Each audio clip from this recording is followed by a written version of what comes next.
second, start my video. Great. Everybody, welcome to today's interactive webinar on Together We Learn, Innovating in Education. We have a fantastic webinar for all of you today.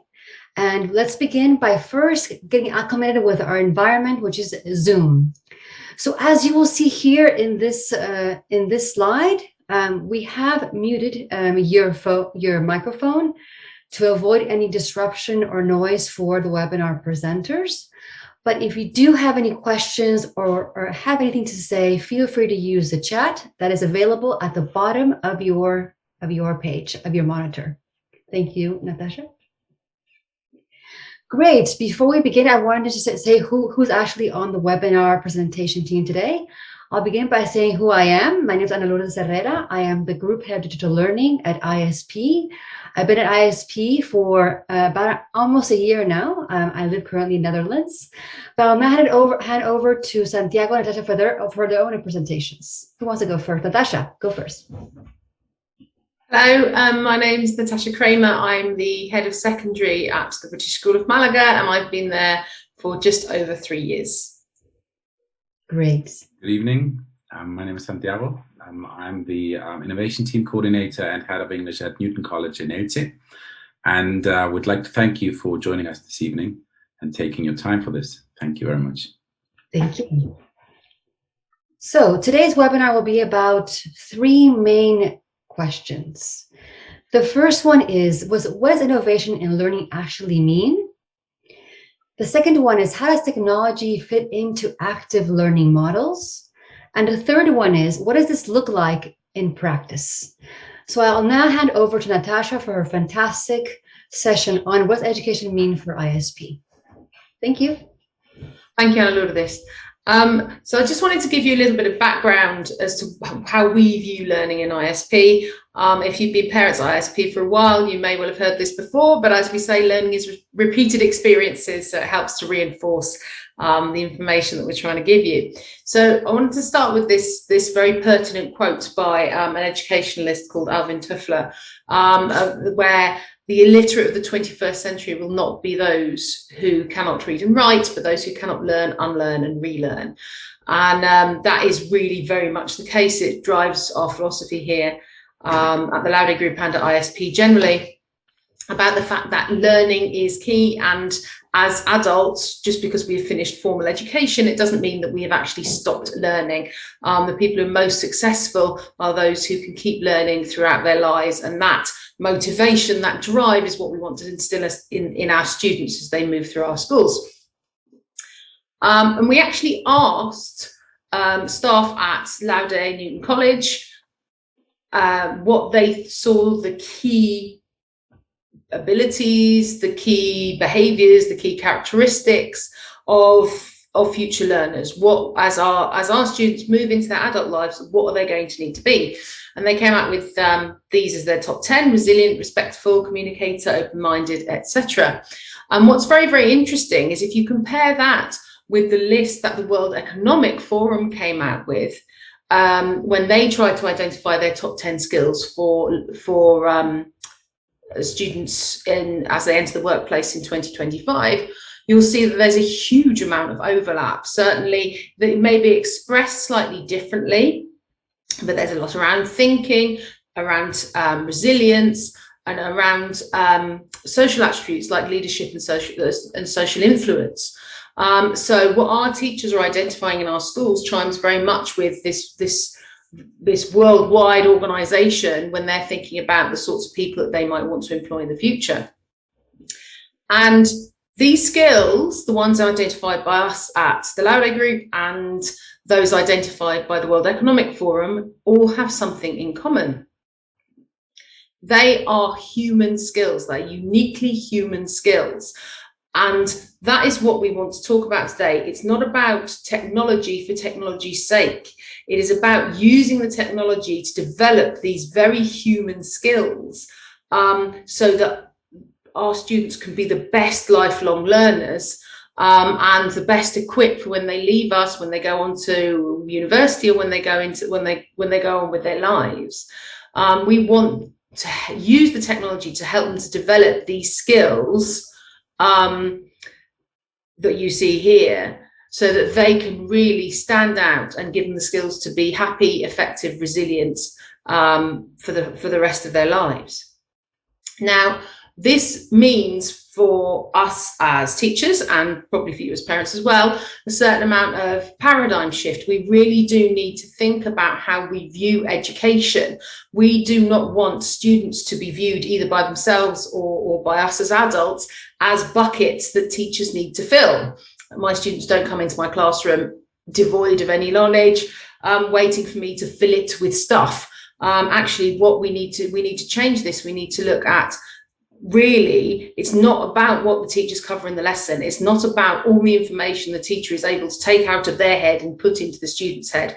It is the most important thing is about what students are able to discover for themselves, because those experiences, those very engaging experiences where students have to use their brains, are, firstly, they develop the habits of independent and self-driven learning, but also it sticks in their brain better if it's a memorable experience. So, and this chimes very well with our philosophy at ISP, where we believe that learning is a brain change that sticks, and good learning involves a good struggle.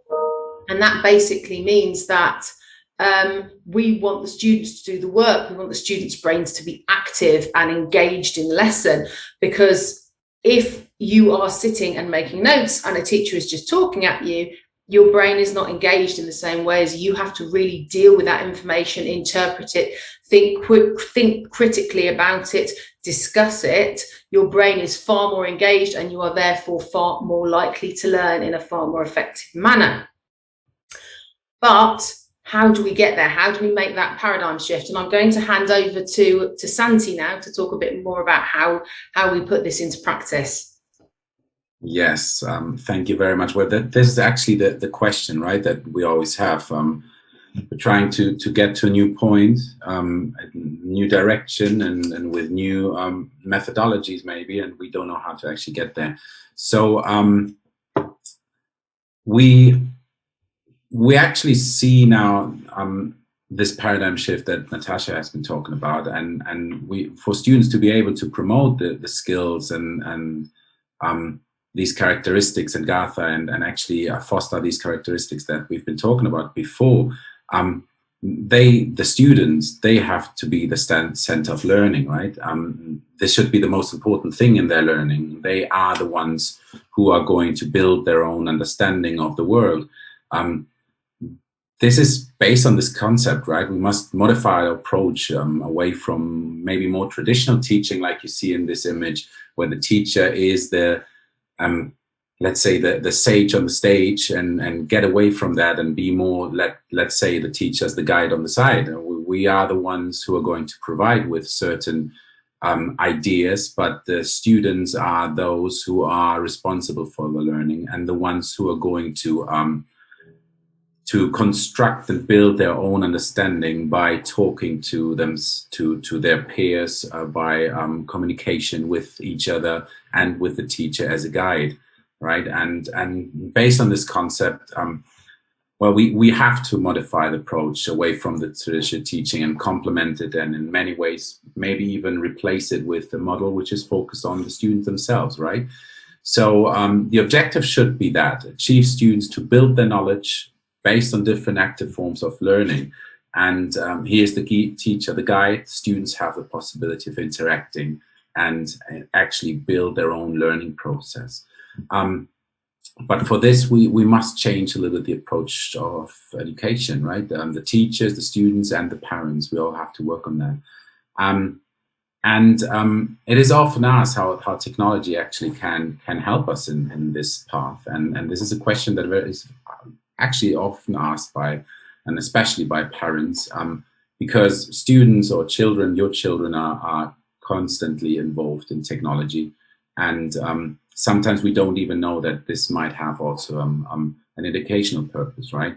And we start actually as teachers in Laude, we start from the questions why and how, right? So why and how do we decide which tools we use?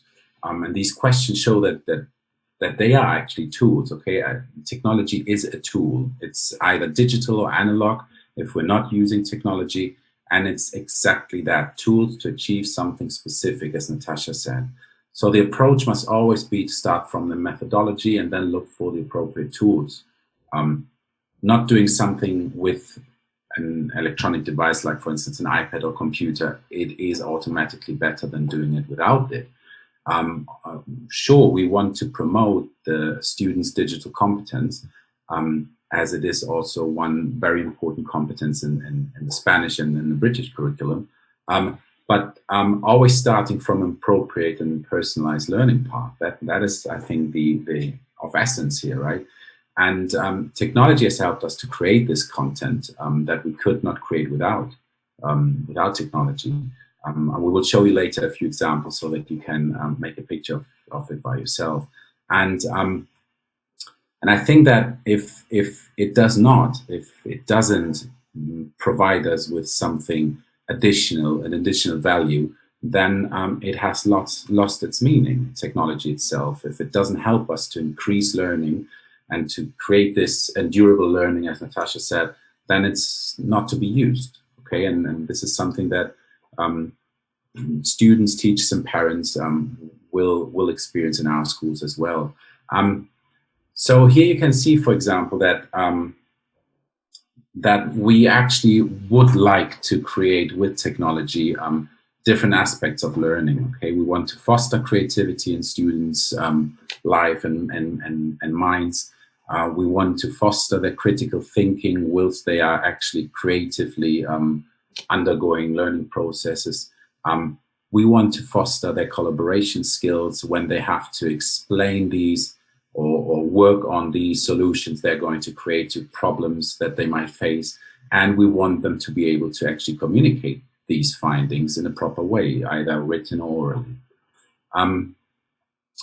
So as you can see, these points can brilliantly be used and to improve them in some aspects with technology. And you can see it here in one example I did, for example, with a baccalaureate, year 12 it was that time, or year 13, I'm not quite sure anymore. And they actually used their computer, their electronic devices, to create something new. And that was actually to program the motor of a solar panel to improve the ecological footprint in our school. So they had to create and use their abilities and their knowledge from other subjects to include them here in our English sessions. And here, actually, if you see that, you couldn't create that without technology. Okay, so we want to foster creators and not simply consumers of digital content.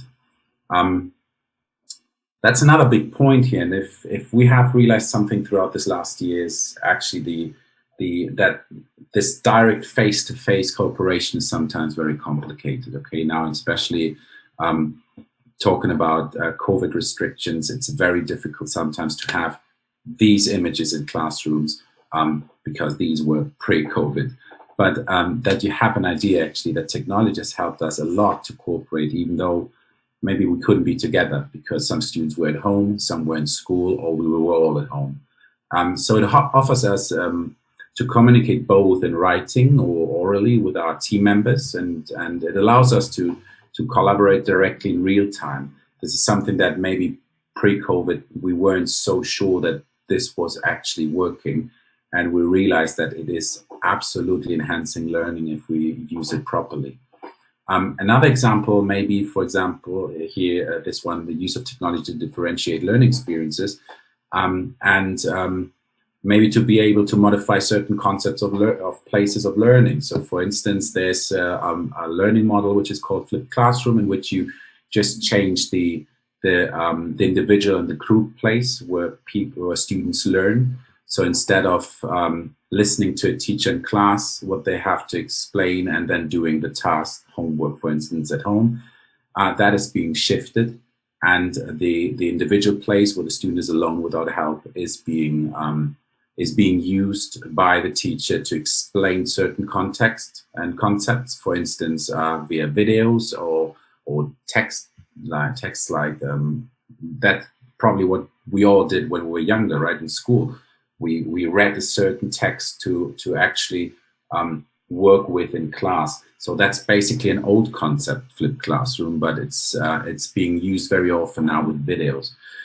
So that idea of being able to personalize learning experiences and to be able to intervene in certain situations when students face a certain problem, we can monitor that now with technology, and we can help students to actually become better and to get a better learning by technology. So this is basically the wrapping up of how technology is being seen in our group, and later on we will show you a few examples on this as well. Great. Natasha. Go ahead, Natasha. We've talked a little bit about the ISP learning model, and we've talked about how useful technology can be when enhancing the classroom experience and allowing students to really take ownership of their learning. But how do the two fit together? So, as Santi said, technology is a tool. We very much believe that, and it's very much a philosophy at all our schools, where technology is great, but the teachers very much have the freedom to take the technology out when the students need it and put it away when it is not the best tool for their learning.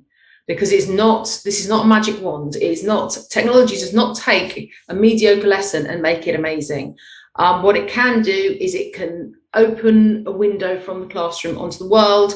It can give students a voice. It can give students much more autonomy over their learning, but it's not the magical thing that's going to solve any problems that a teacher has in the classroom. It's just something that can enhance what's going on. And as we said before, digital transformation is not about technology, it's about people. And it's about enhancing the experience for our learners. It's about enhancing the effectiveness of the learning that's going on both in class and at home. And that is what we are trying to do. It's about trying to get those students' brains working, as I said before. And it's about trying to get them working in those different ways that Santi covered. It's about getting them to think creatively. It's about giving them choice. It's not saying you must do this exercise, you must produce the answers in this way, you must do it in your exercise books, you must underline your title with a green pen, which I think probably we as adults experience when we were at school. And you get marks taken off if you write it in pencil, and you get marks taken off if it's not, if you've written in the wrong colour ink. Santi's laughing because it's true. Our students now get huge amounts of choice in how they present their answers, the tools that they use, and that's amazing. And it means our curriculum can be much more adaptable and much more personalised. It can encourage them to think critically, because we can facilitate that through collaboration, through discussion, either when the students are together or when they're working at home and collaborating in real time. And it helps them to communicate, and it's far less. We can find ways of communicating that are far less intimidating, making some of our more introverted students stand up in front of a class. It's finding ways, personalized ways for all of our students, no matter their preferences or their strengths, of developing these 4 things that will see them forward into later life. The other thing I should also talk about is probably a term that you've heard quite a lot. It's quite a sort of a term that is en vogue at the moment, which is the gamification of learning. And I think there's a certain misinterpretation about what the gamification of learning is and how it works and why we use it. Now, I think the big question that a lot of parents ask is, hang on, does this mean I've bought whatever device it is for my student my son or my daughter to take to school? Are they just going to sit on it and play games all day because we've got a PlayStation at home for that? And the answer, quite frankly, is no.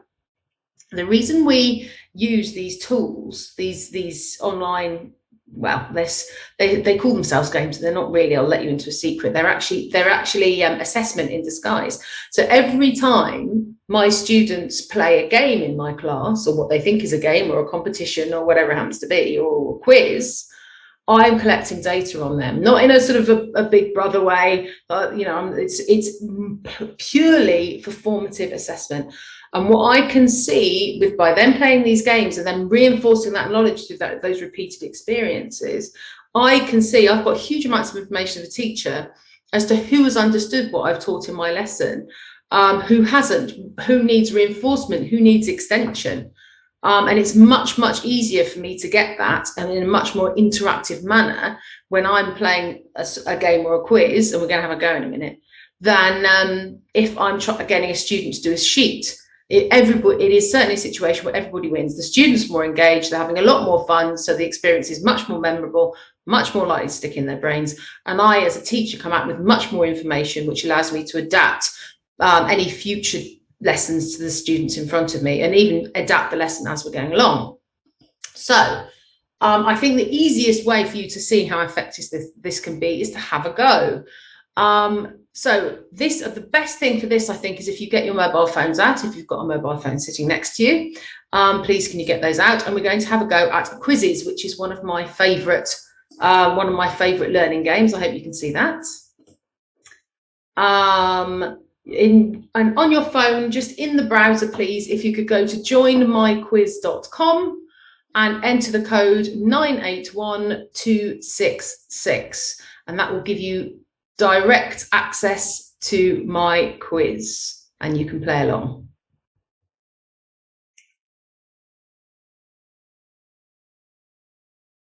I'll just wait for a couple of people to join. Oh, there we go.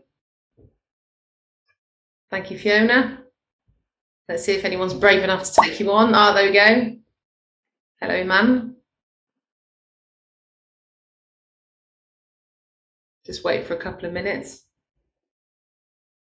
Or a couple of seconds. Those of you who are trying to join, what I might do is wait sort of 10-15 seconds, let anyone else who wants to join, and you can always join later. That's the joy of this. You don't have to hang around for everyone to open their device and put in the code and find the website. Everyone can do this at their own pace. Okay, we've got 3 people. I think that's probably we can do first, second and third in this. If anyone else wants to join, do feel free. The code will still be at the top of the screen. So away we go.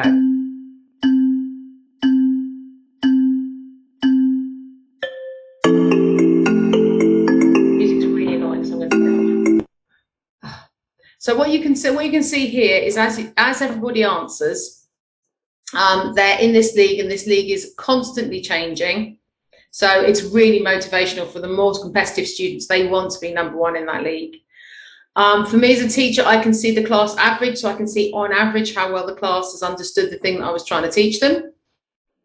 If I click as a teacher on here on questions, I can see how well people are doing on each question. I can see the percentage of correct answers for each one. So I can see if there's any concepts that students are struggling with as well. So meanwhile, all the students are having a great time. They're trying to be faster and better than each other. They're trying to win those power-ups, which can either give them help or hinder the other people that they're playing against. And I'm getting all this information about how well the class is doing on average and how well each student is doing on each question. So it's a terribly powerful tool for me as an educator. So as the students work their way through, they can take their time over it. They can go at their own pace.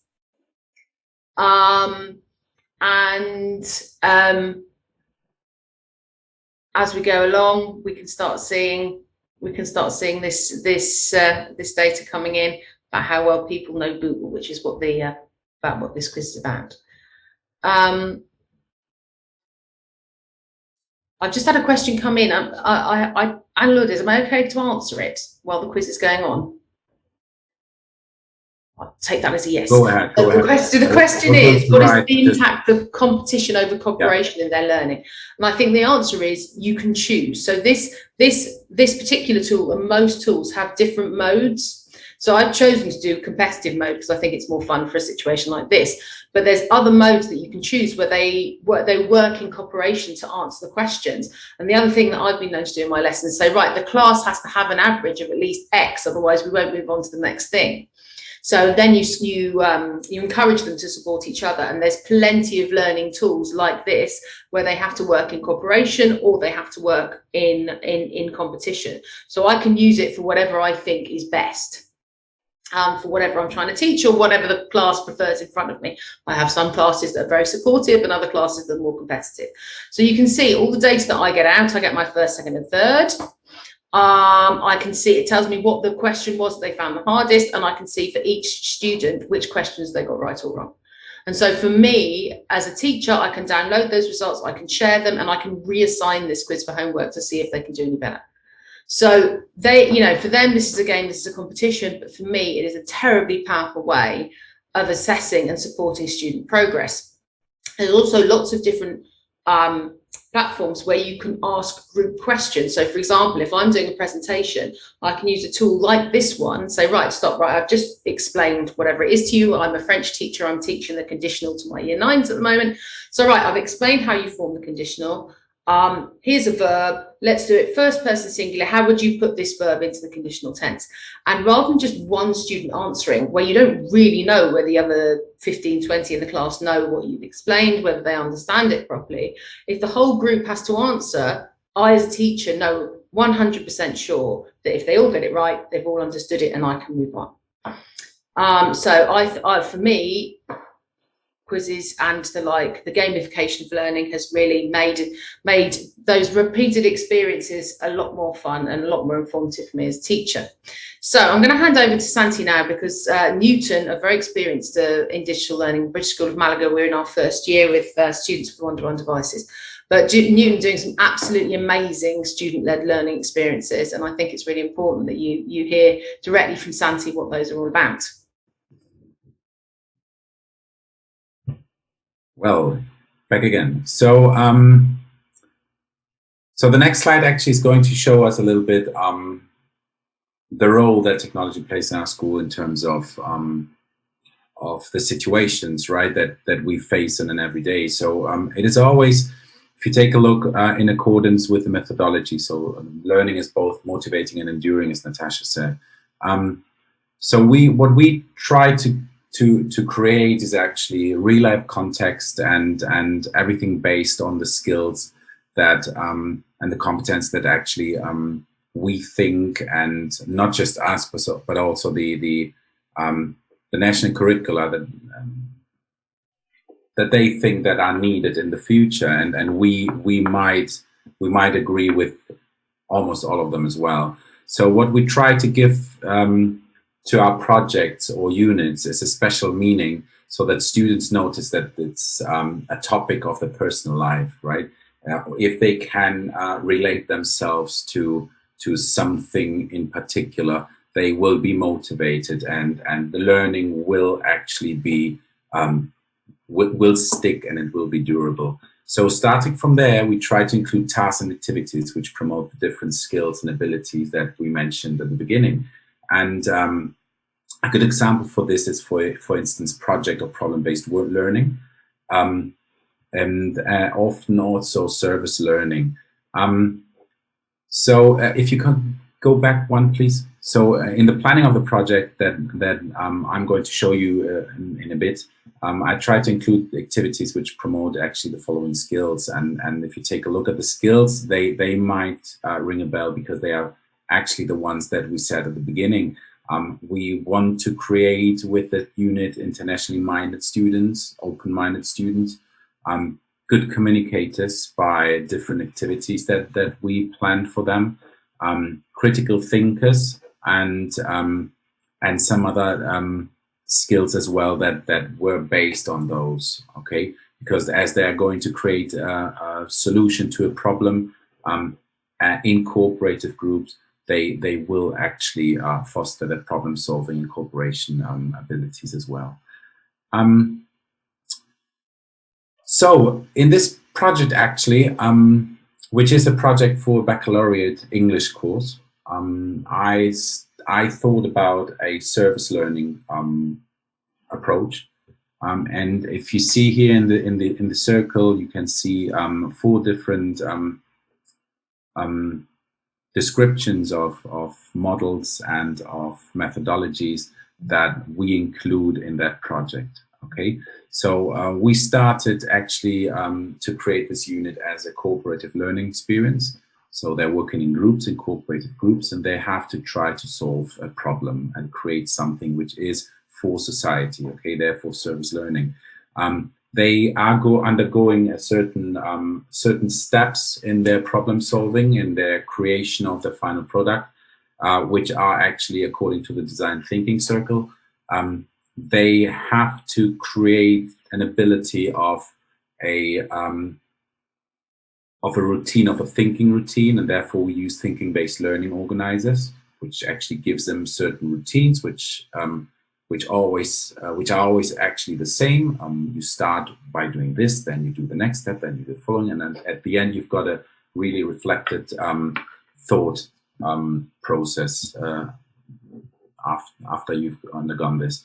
And we use flipped classroom, as I explained earlier, in order to actually gain time in classroom to do all these things, because otherwise we couldn't do that. If I had to explain a lot of things which actually they don't need me to understand, they just have to listen to me in my videos or read the text that I'm giving them, then I'm actually more or less wasting my precious time with them in class, where I could guide them and they could work with them with their partners.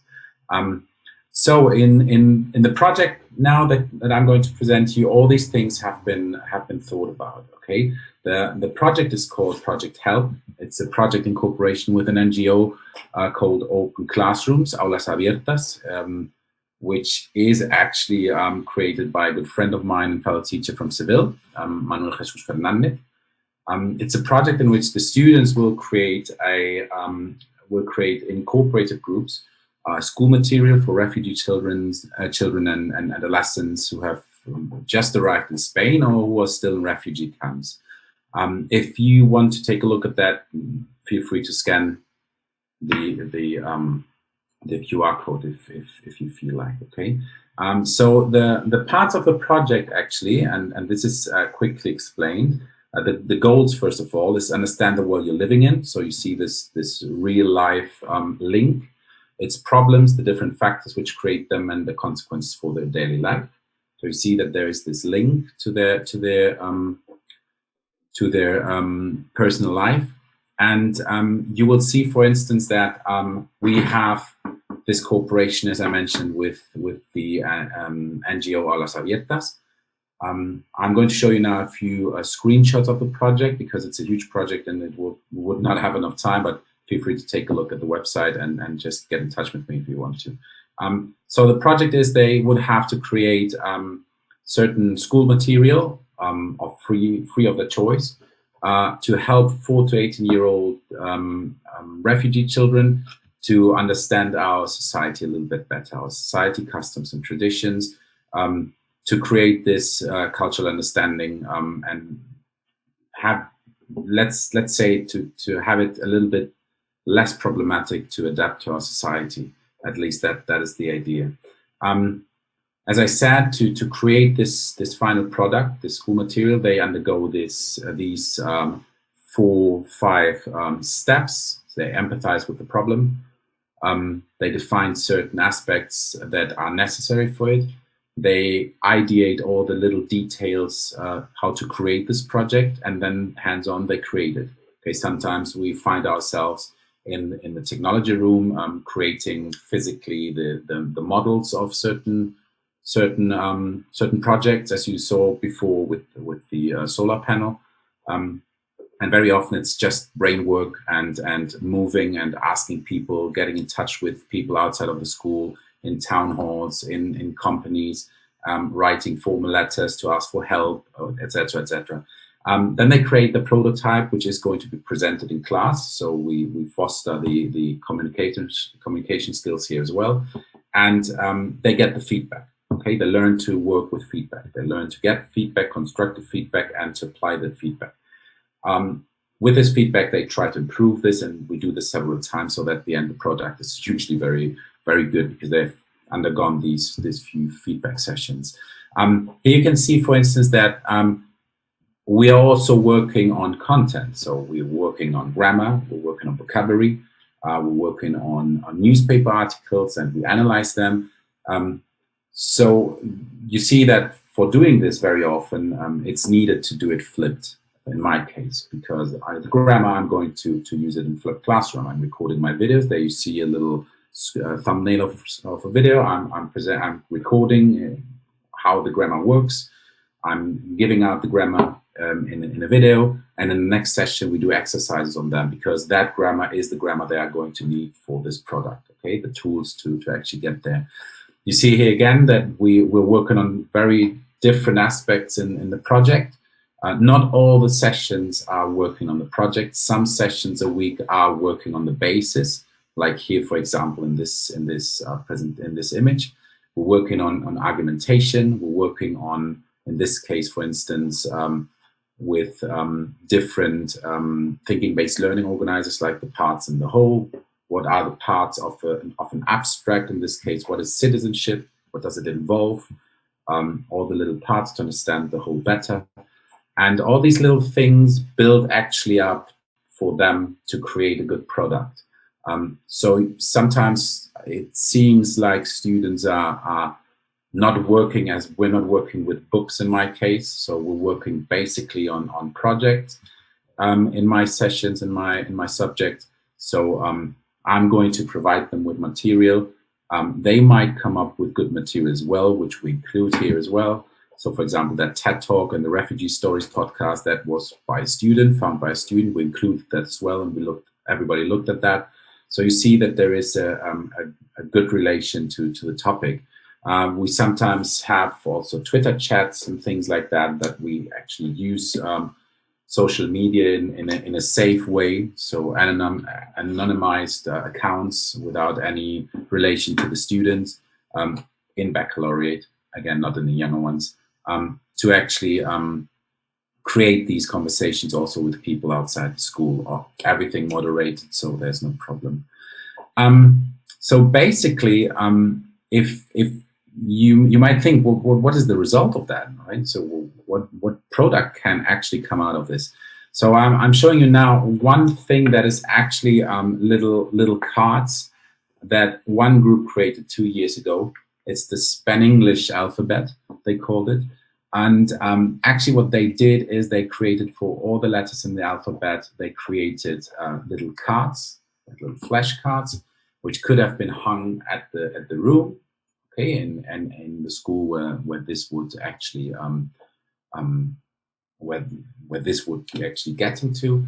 And all these letters, all the explanations would have something to do with Spain, okay? We tried not to be too stereotypical, so the idea basically behind that is that children of that age group, 4 to 14 years old, or 18 years old, would have a slight idea of the country they would actually live in later on. So some cards would be more interactive than others. You see that they included QR codes to further information, because we thought that we didn't know what digital resources the schools would have, those who received the cards. So it should be something tangible and something maybe digital as well as an option. That is one example. We have many others. I have not so many in school anymore, because we send them actually out. And that is an idea that students actually see from the project that the products are being used also outside of their classroom, so that it actually gets somewhere, right?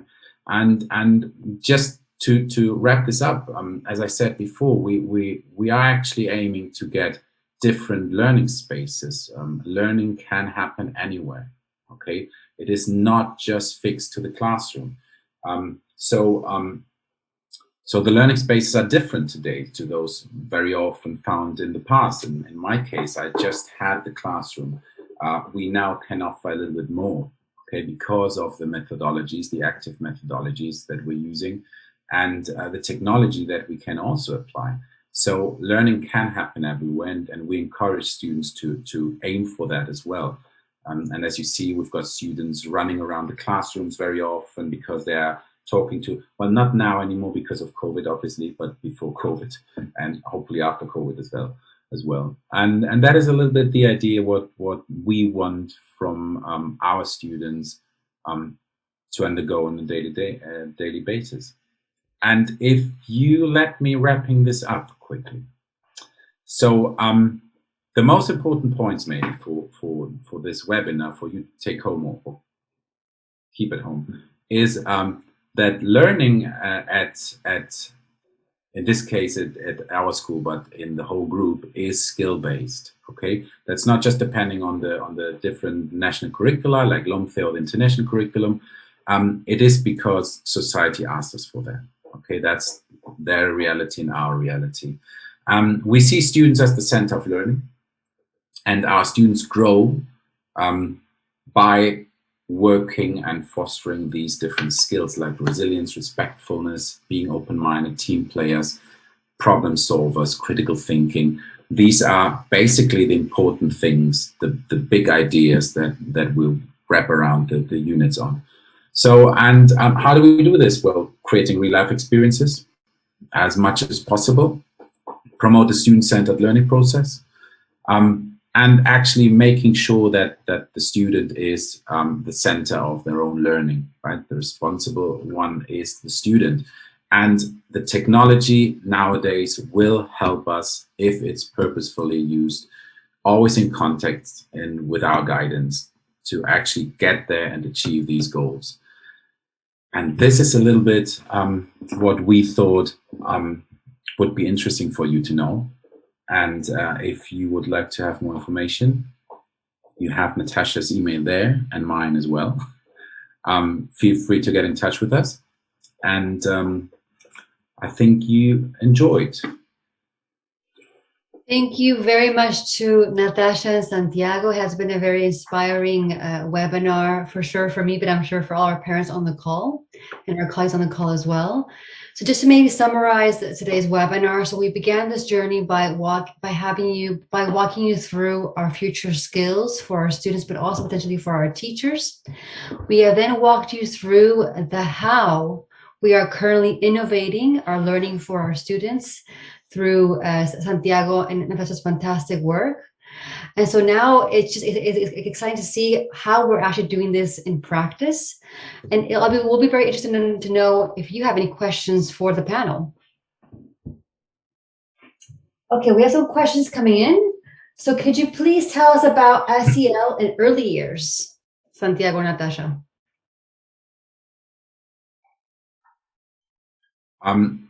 I think we're both secondary teachers, secondary specialists. So I think we could try and answer your question, but we are by no means the experts. I think it would probably, this is something we'd have to pass on to our early years teams. Yeah. What I can tell you, certainly in the British system, and I know Newton's got a British primary as well, is that all our early years education is based on continuous provision. So the students are in a way directed, but they very much have a huge element of choice in the activities they do in order to develop. And we've actually, certainly at Malaga, we've extended that into year one now because we found it to be so successful.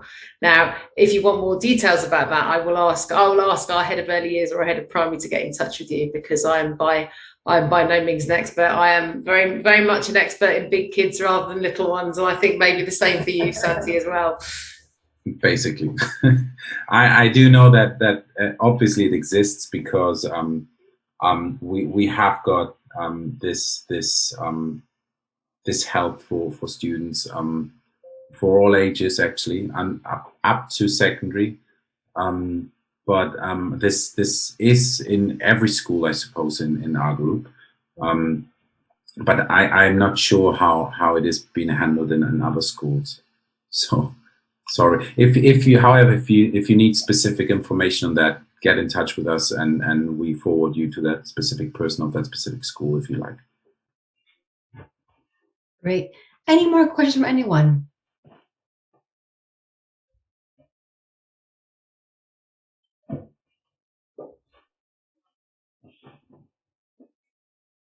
I don't see any more questions in the chat.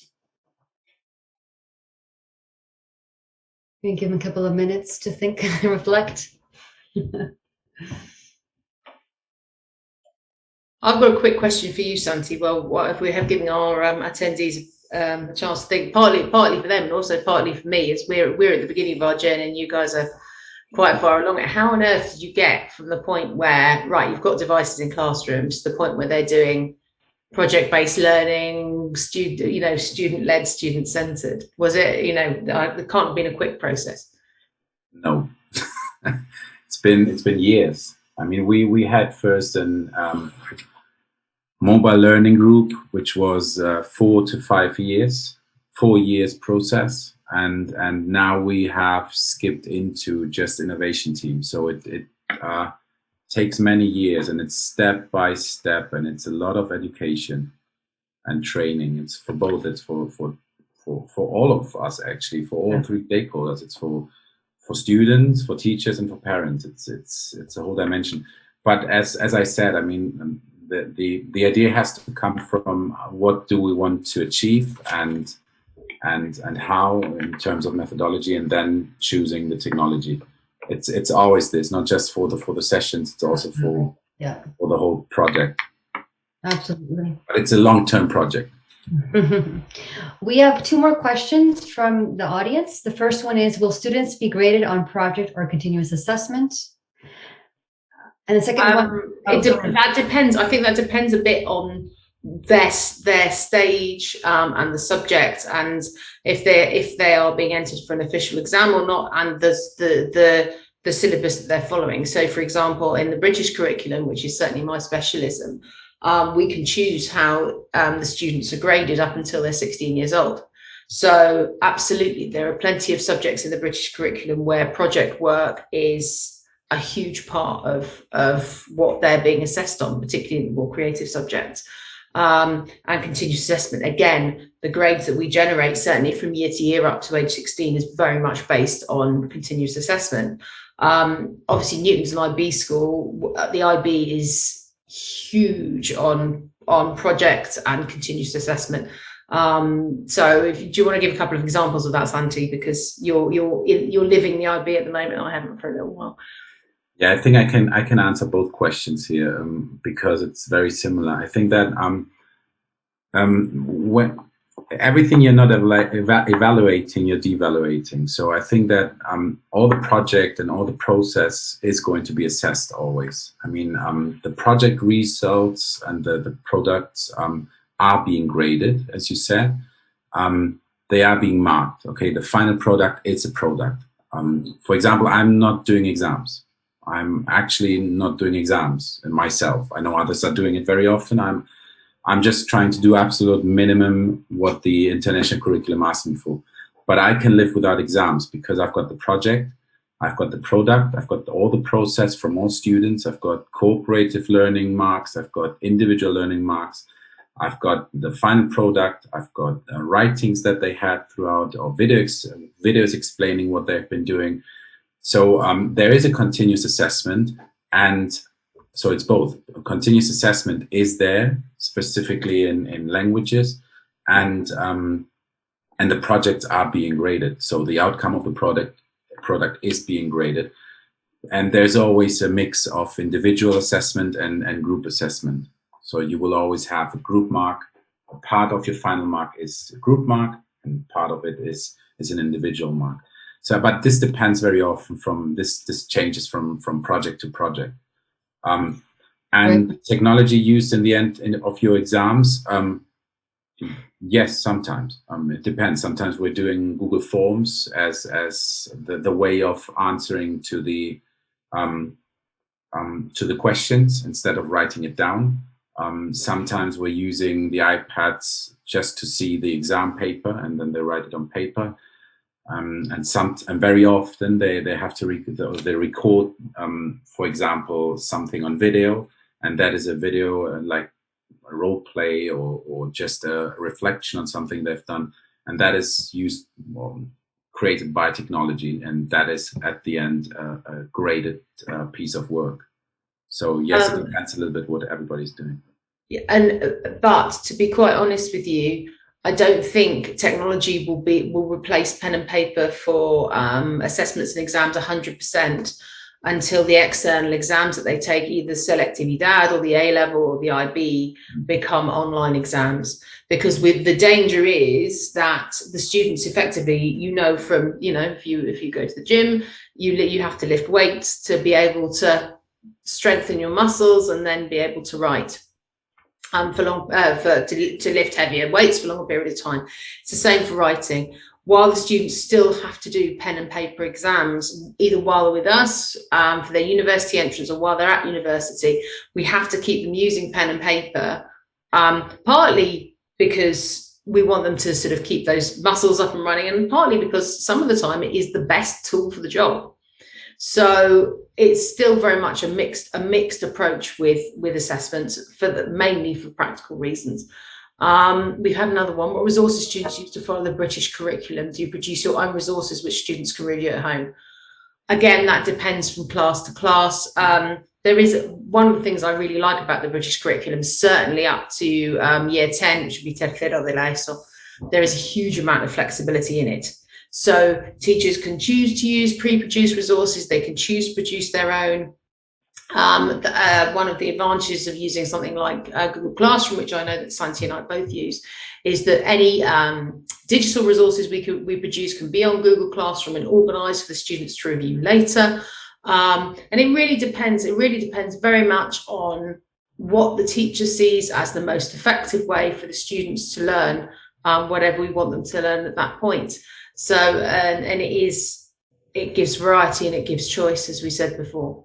So some resources will be digital, some will be made in-house, some will be, and some will be related to a more formulaic textbook type approach when we feel that's more appropriate. But actually we're able to share, well, another great thing about technology is we're able to share these resources. So we share these resources with teachers in our schools and at teachers at other schools. We can take things that other people have made and adapt them. So it really is, it's fantastic for us as teachers to be able to have that kind of variety. Thank you. Any more questions from the audience?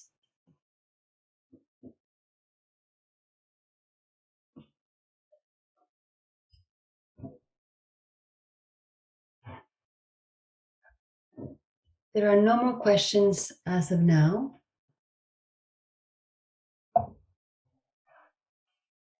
Shall we then wrap up? Would that make sense? So thank you, a big thank you to Natasha and Santiago for their great presentation today. It has been very inspiring for all of us. So keep up the great work that you're doing so now and inspiring also your students and also our parents. Again, thank you again for your time and have a great evening. Thank you. Thank you very much. Likewise. Great to meet you all. Thank you for coming. Thank you. Bye, everybody. Bye.